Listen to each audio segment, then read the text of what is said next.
긴자의 중심거리 한켠, 낯익은 경찰차 행렬을 만났는데요.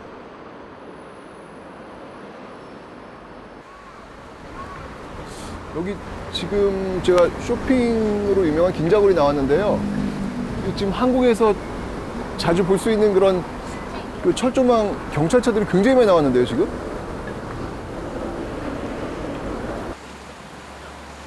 경찰들 표정이 심상치 않습니다.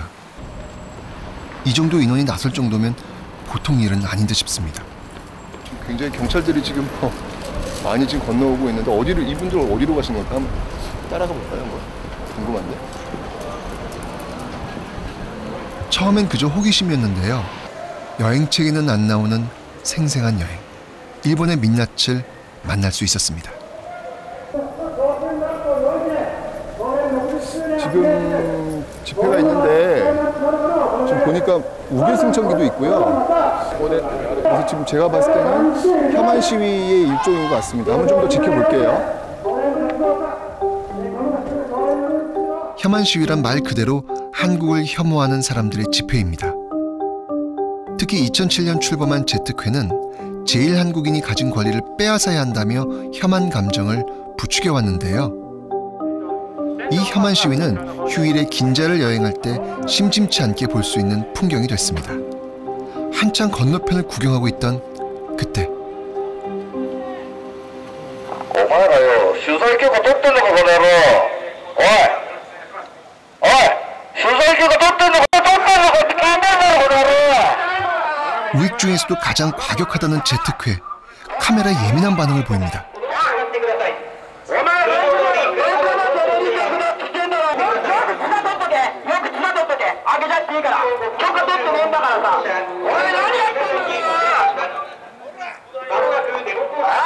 저희가 한국인임을 눈치챈 모양입니다.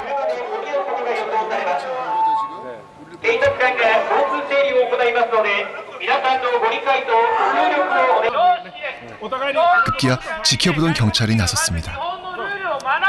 지금 이제 저희 때문에 지금 이제 집회 경찰에서 저희를 해달라고 지금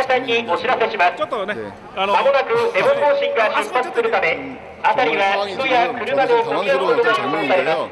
저는 그냥 단지 그냥 와서 보려고 하는 건데 지금 이렇게 지금 여기 좀 탈피하라고 지금 그러고 지금 이야기하고 있는 중입니다. 경찰. 네, 알겠습니다. 그냥 한국인이라는 이유 하나만으로 이렇게 좀 집단적으로 저에게 지금 욕을 하고 큰 소리를 치는 모습을 보면 여기 울컥한데요. 네. TV로만 보던 혐한 시위를 눈앞에서 바라보니 한일 관계의 심각성에 식은땀이 흘렀습니다. 어쩌다 이 지경까지 왔을까요? 공공장소에서 노골적인 표현으로 차별과 증오 범죄를 유도하는 건 UN 국제인권규약상 금지돼 있습니다. 예절의 나라, 배려의 나라, 선진국 일본 도쿄의 한복판에서 이런 일이 벌어진다는 게 의아했습니다.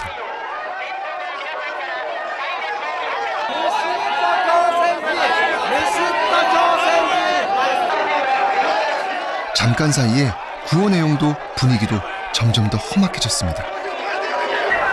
굉장히 그 긴박한 그런 상황이네요. 이게 지금 그냥 단순하게 어떤 그런 시위 모습이 아니라요. 제가 이 현장소에 들어가고 있으니까 정말 좀 뭐라 그럴까요? 좀 떨리기도 하고요. 자칫하면 정말 큰일이 벌어질 수도 있겠구나라는 그런 생각이 듭니다, 지금.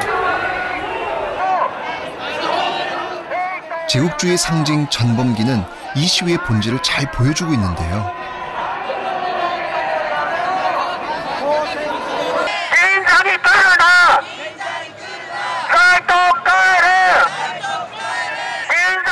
다행히 정반대의 목소리도 있습니다. 일부 시민과 단체들이 맞불 집회에 나선 겁니다.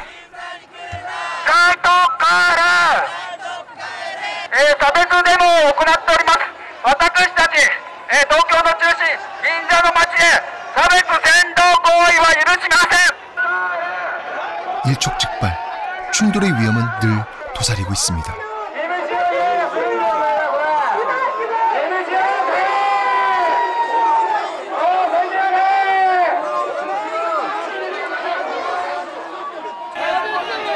크고 작은 물리적 충돌도 10여 차례 있었습니다.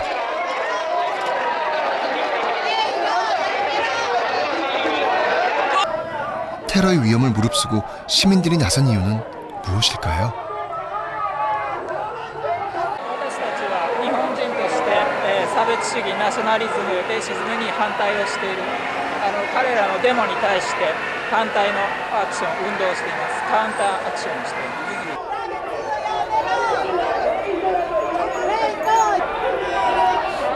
갑자기 그런 생각이 납니다. 그 1923년에 있었던 그 관동 대지진 때 일본인들이 한국인들 조선진들을 잡아 죽여라 라고 했던 어떤 그런 역사의 현장의 한 장면 속에 혹시 있는 건 아닌가라는 생각이 들고, 그럼에도 불구하고 또 이쪽 라인에서 이렇게 또 반대하면서 그런 거 생각해서 안 된다라고 하시는 분들도 지금 분명히 있다는 것, 이건 또 잊지 말아야 될 것 같습니다.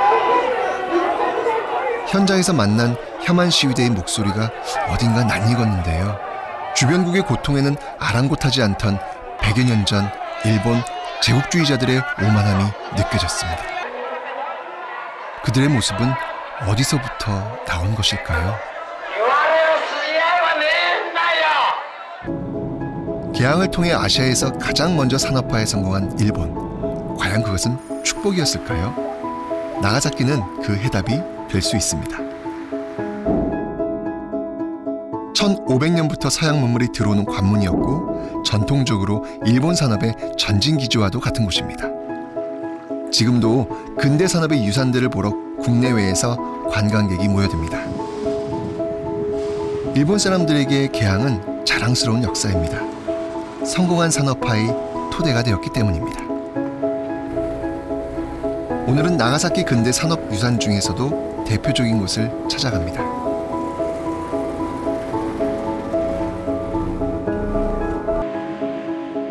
배를 타고 가는 길에 100여 년 전 지어진 나가사키 조선소를 마주치게 되는데요. 1909년에 만든 최초의 전동 크레인과 1905년 선박 건조 시설을 보유하고 있습니다. 조선 산업과 함께 일본 산업화를 주도한 것은 바로 석탄 산업인데요. 그 현장에서 어떤 일본을 또 만나게 될지 기대가 점점 커졌습니다. 언뜻 버려진 도시처럼 보이는 하시마 섬은 바다를 누비는 군함을 닮아 군함도라고도 불리는데요. 사실은 축구장 2개 크기의 인공섬입니다. 지하에는 개항 이후 일본 산업화를 지탱했던 탄광이 있었습니다.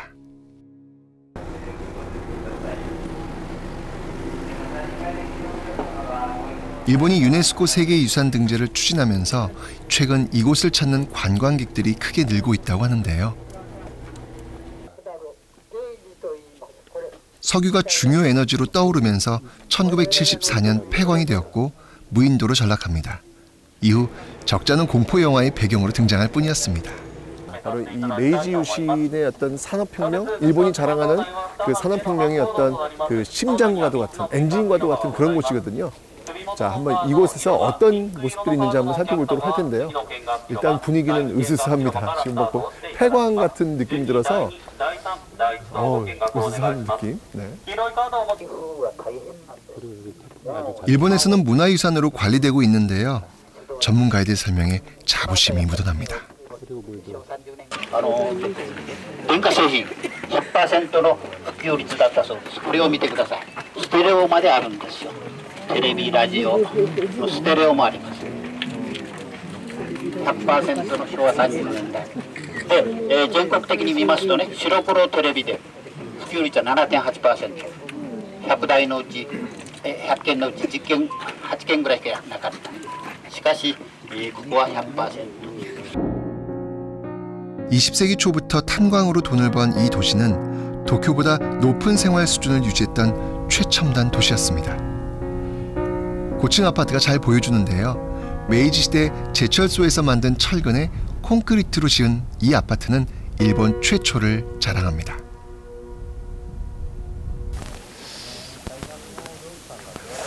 konnichiwa. こんにちは。来てみてどうですか？やっぱり海の中でこういった施設があるっていうのはやっぱり壮観な景色だとは思います。僕らとしては世界遺産に明治から昭和にかけて、歴史があってこうやった施設ができてるわけですから、世界遺産になってくれた方がもちろんいいと思ってます。 일본인들의 자부심이 아주 이해가 안 가는 건 아닙니다. 하지만 진실을 다 알게 돼도 그럴까요? 일본의 근대화, 산업화에 쓰인 이곳의 그 어마어마한 양의 석탄은 누가 어떻게 캔 걸까요? 바로 조선을 비롯한 아시아 10여 개국 노동자들이었습니다. 좀 그렇게 기억하고 싶은 것만 기억할까요? 자, 이 메이지유시는 일본을 아시아 최강의 반열에 올려놓았지만 시간이 지나면서 침략과 약탈의 밑거름이 됩니다. 대표적인 사례가 바로 이곳 하시마 섬입니다. 깊이 1000km, 45도를 넘나드는 엄청난 열기 속에서 갱도의 중노동에 시달리다 보니 죽기도 많이 죽었습니다. 아파트에 살았던 일본 사람들과 달리 바닷물이 들어오는 지하에 살다 보니 태풍에 수상되기도 했다고 합니다.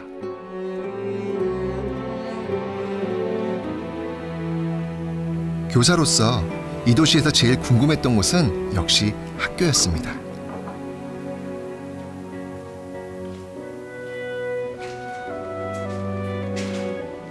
일본 사람들도 또 강제로 끌려왔던 노동자들도 아이들을 낳고 길렀겠죠. 섬 한쪽에는 일본 아이들이 공부했던 교실의 흔적이 남아 있었습니다.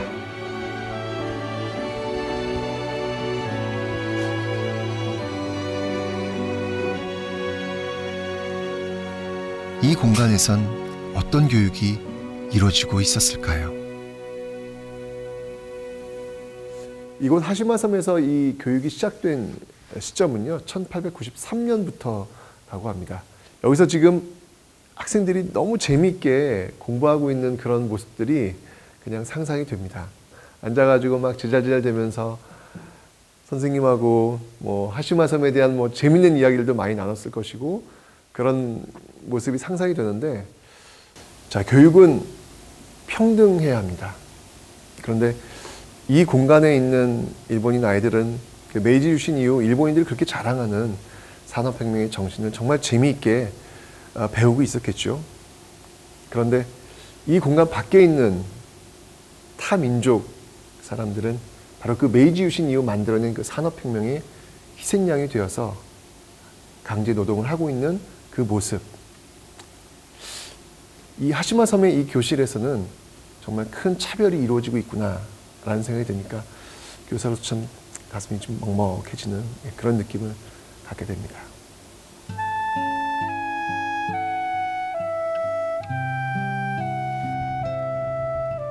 저 구름처럼 이 지옥선 밖으로 탈출하고 싶었던 사람들의 마음은 어땠을까요?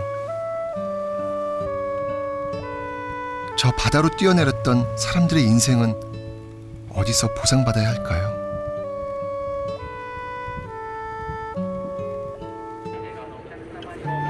군함도는 증언하고 있습니다. 주변국들의 희생을 담보로 한 발전은 진짜가 아니라고 말입니다. 그리고 역사는 영광과 아픔을, 감사와 반성을 모두 담고 있어야 한다고 말입니다. 이 군함도를 보면요, 저는 그 개항의 역사와 정말 잘 부합하지 않는가라는 그런 생각이 듭니다. 무슨 말이냐면, 이 메이지 유신을 통해 가지고 일본은 비약적인 성장을 이뤄내잖아요. 그런데 그 비약적인 성장 그 이면에는 바로 주변국들에 대한 침략과 수탈이 분명히 공존하고 있는데, 바로 이곳 군함도가 그 공존의 그 모습을 그대로 담아내고 있는 곳이 아닐까라는 생각이 듭니다.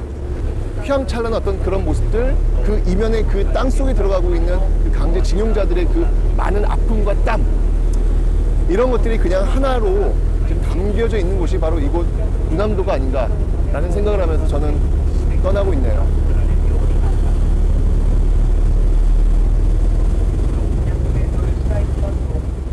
개항사와 메이지 시대를 통해 일본을 깊이 들여다보는 여행의 마지막 여정은 그 유명한 야스쿠니 신사로 정했습니다. 세계 개항사를 들여다볼 때 이 전쟁은 빼놓을 수 없는 요소죠. 일본 역시 마찬가지였습니다. 내부적으로는 지독한 내전을 겪었고요. 외부적으로는 개항을 강요하고 침략 전쟁을 수행하게 됩니다. 그 과정에서 죽게 된 많은 사람들을 신으로 모시는 것 역시 또 일본적 특징이라고 할 수 있겠는데요. 바로 그 한일 간의 극명한 역사인식의 차이를 보여주는 곳 야스쿠니 신사입니다.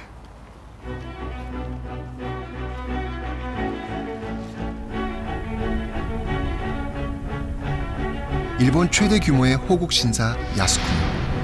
일본 정부는 국립묘지에 불과하다고 주장하는데도 주변국들은 왜 그토록 거부감을 갖고 있는 걸까요? 나라를 편안하게 한다는 이름과 달리 전쟁과 침략을 합리화하고 있기 때문입니다. 입구부터 확인할 수 있는데요. 일본 최초의 서양식 동상, 그 주인공은 일본 최초의 해군함대 설계자이자 근대 일본 군대의 창설자 오오무라 마스지로입니다. 메이지 유신과 일본의 팽창을 상징하는 인물이죠.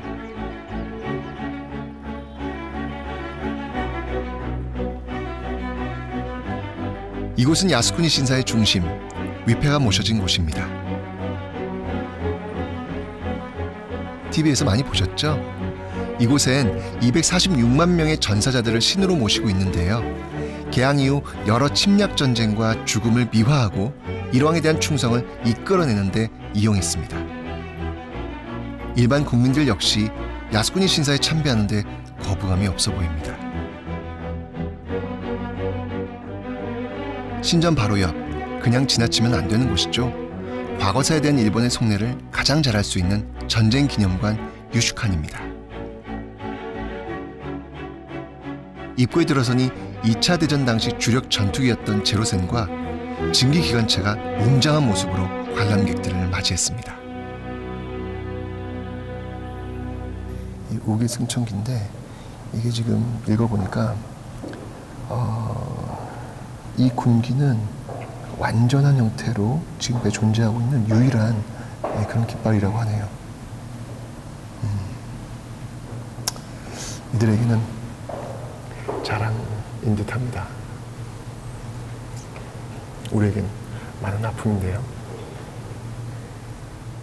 군국주의의 상징이란 걸 알려주지 않으니 국제 스포츠 경기장에 거리낌 없이 전범기가 등장하는 것이겠죠. 일본 국민들 역시 전장으로 내몰렸는데요. 이게 뭐죠 지금? 여기 지금 보이세요? 지금 로프 있잖아요. 로프. 배에서 사용하는 그 로프인데 이게요. 지금 어떤 걸로 만든 거냐면요. 그 여성들 있잖아요. 일본 여성들의 머리카락으로 지금 만든 겁니다. 전쟁에 앞서서 일본의 어떤 그 전 국민들이 정말 똘똘 뭉치는 그런 모습 보이고 있는데 한편으로는 좀 섬찟한 그런 모습도 보이고 있습니다. 어우, 로프. 전쟁의 광기는 이성도 마비시키나 봅니다. 이 로프를 만드는데 10,000명의 여성들이 1년에 걸쳐서 만든 거랍니다. 와, 엄청나네요. 예전엔 전쟁 세대나 가는 곳으로 여겨졌었는데 대대적인 공사로 청년층까지 끌어들이고 있는데요. 주로 역사 왜곡과 침략에 대한 변명입니다. 좋은 예를 하나 보여드릴까요? 일본인들이 이야기하는 그 진화사변이 뭐냐면 바로 1937년 일어났던 그 중일전쟁을 이야기합니다. 중일전쟁을 이들은 이렇게 표현을 하는 거죠. 근데 그 과정에서 지금 남경 대학살이 있었지 않습니까? 일본인들이 정말 많은 중국인들을 학살했던 그 사건인데 난징 대학살은 일본 제국주의의 팽창을 가장 극명하게 보여주는 사건으로 꼽힙니다. 6주 동안 무려 20-30만 명 이상의 중국인이 아주 잔인한 방법으로 학살됐습니다. 물론 일본은 부인하고 있습니다. 바로 이것이 주변 피해국들을 대하고 있는 일본의 태도입니다. 그 남경을 점령하는 과정만 나왔고요. 학살에 대한 이야기는 없네요. 오히려 지금 여기 지금 사진을 보니까 신문을 보니까 평화를 되찾은 남경이라는 표현을 쓰고 있습니다.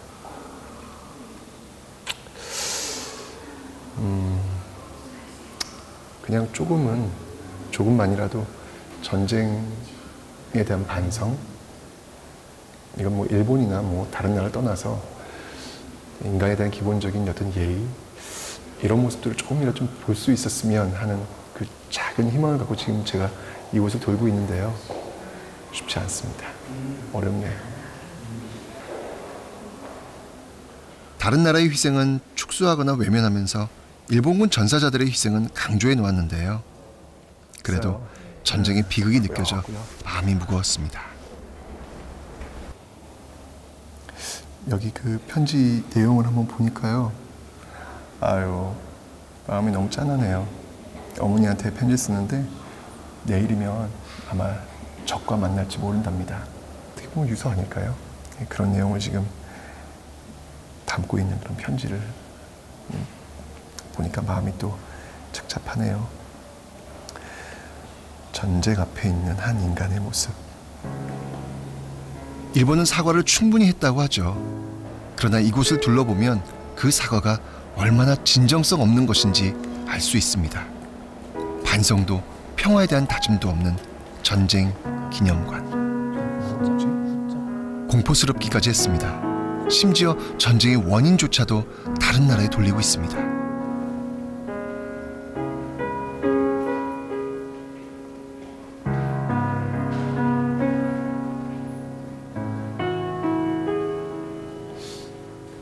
여기 지금 제2차 세계대전 후에 각국의 독립선언이라고 나왔는데요.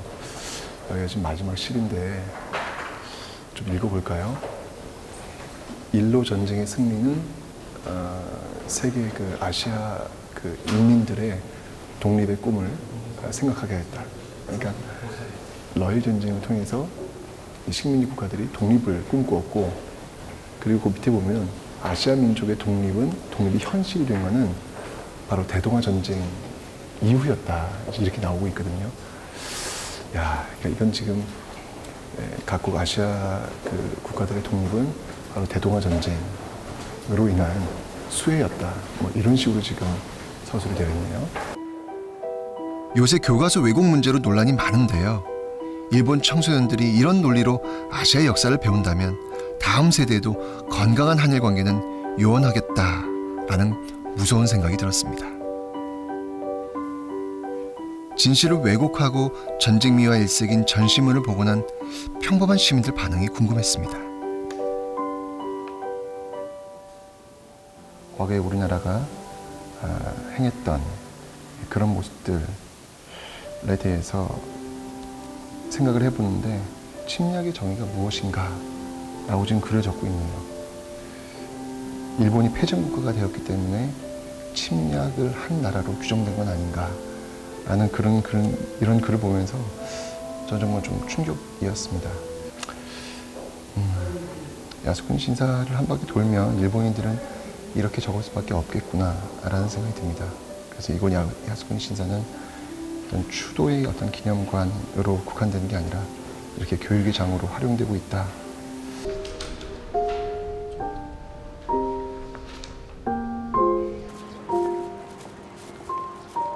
전쟁의 광기가 서린 유축항과 달리 바깥 풍경은 평온하기만 합니다. 야스쿠니 신사 앞에서 참배하는 일반 시민들의 모습도 평범해 보였습니다.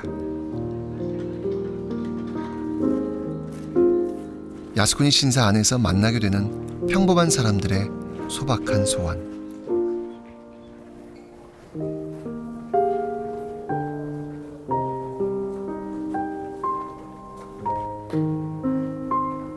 이곳에 오시는 내내 이 부조화를 느끼게 되실 겁니다. 아무리 걸어도 쉽게 지치지 않던 제가 신사 하나 둘러봤을 뿐인데 이상하게도 진이 다 빠졌습니다.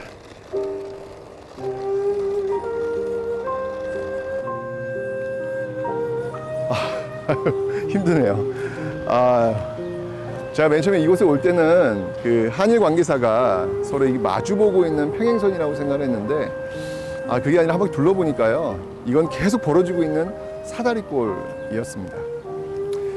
일본이 자랑하는 그 근대화의 상징인 그 메이지 유신을 한국, 중국, 주변국들이 좋아할래야 좋아할 수 없는 이유, 그리고 주변국과의 관계가 계속 벌어지는 그 이유가 바로 이곳에 있었습니다. 일본은 하루빨리 그 야스쿠니 신사 이 돌이 이 밖으로 나와서 자신들의 그 개항의 역사를 둘러보기를 바랍니다. 그리고 이곳의 역사는 우리의 정치, 외교, 무역, 심지어 생활 양식까지 영향을 또 미치고 있습니다. 이렇게 역사가 중요하기에 우리는 정말 많은 관심을 역사에 기울여야 되겠습니다. 역사를 잊은 민족에게 미래는 없기 때문입니다.